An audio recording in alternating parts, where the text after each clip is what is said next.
the front men. So we were to see McLaughlin's 13th goal of the season. And that comprised the half-time score for a crowd of under 8,000, a disappointing figure compared to elsewhere in the second division promotion race. Well, despite their disappointments about gate figures or figureheads in the boardroom allegedly breaking FA rules, Swindon's team pressed further ahead there with Steve White's headed goal. That was White's 13th of the campaign. When Oldham are at their best on their plastic pitch at home, unbeaten in 13 games there, but beaten 6 times before Saturday away from home. Still, they forced a Fraser Digby into that good save and then grabbed a goal from Scott McGarvey, an 11-goal man, remember, with Bristol City last season. Well, that served only as an extra spur to the team that Aussie Ardiles and coach Chick Bates are bringing along very well this season. And with new fullback David Kerslake overlapping in attack, another goal coming up for Steve White.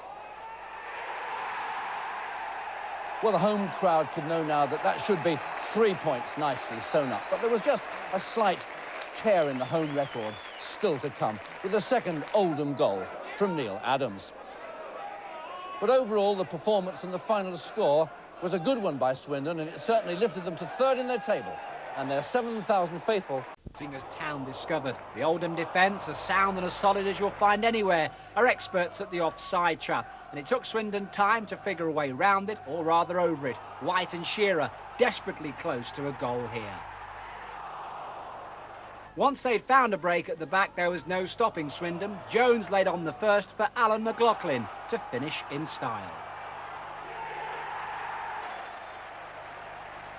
In the second half, Oldham opened up. They had to, really, and within seconds, their new signing, Neil Redfern, had a chance to score.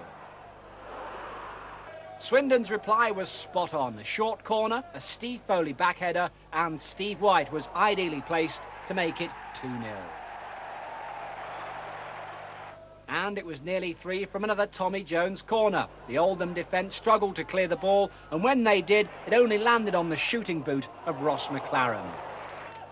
Oldham, though, weren't finished yet. A reshuffle brought on substitute Scott McGarvey and a goal. After a brilliant save from Digby, Swindon were unable to recover, and McGarvey slipped in.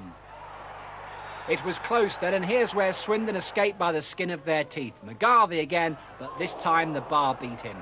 Back bounced Swindon with goal number 3, and the real knockout punch, a superb cross from Kerslake, and Steve White again with a cracking header. At 3-1 it should have been all over, but Oldham don't give in that easily. In the last minutes they grabbed the second from Neil Adams. So there was relief and delight, but the Swindon fans went home happy thanks to men such as goalscorer Steve White. Well, obviously it's vitally important for us to win today.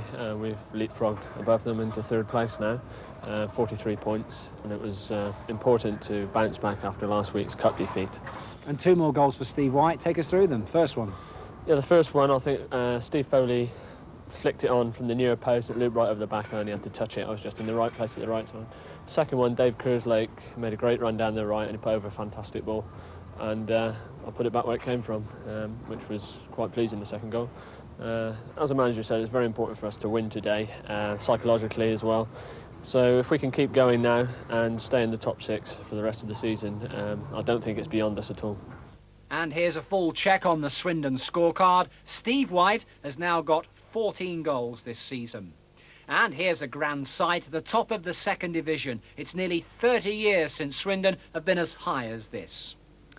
Well, there's a lot going on at the county ground at the moment, but better news today for manager Aussie Ardiles, who had threatened to report the Football Association to the Commission for Racial Equality for not allowing him to take the course for a full coaching badge. They classed him as a foreigner, but have now agreed to review his case on the grounds that he's lived in this country for 12 years. I've had this problem with the FA for the last 3 or 4 years, actually. In my opinion, it doesn't make a single difference that right now I am the manager of Swindon Town. I think I should be able to have the full badge, and listening that they are prepared to review the case, I am very happy. It's something that I want to do, and it is as simple as that. And tomorrow night, of course, Swindon in action again when they play at Southampton in the Littlewoods Cup. Watching that game will be Oxford manager Brian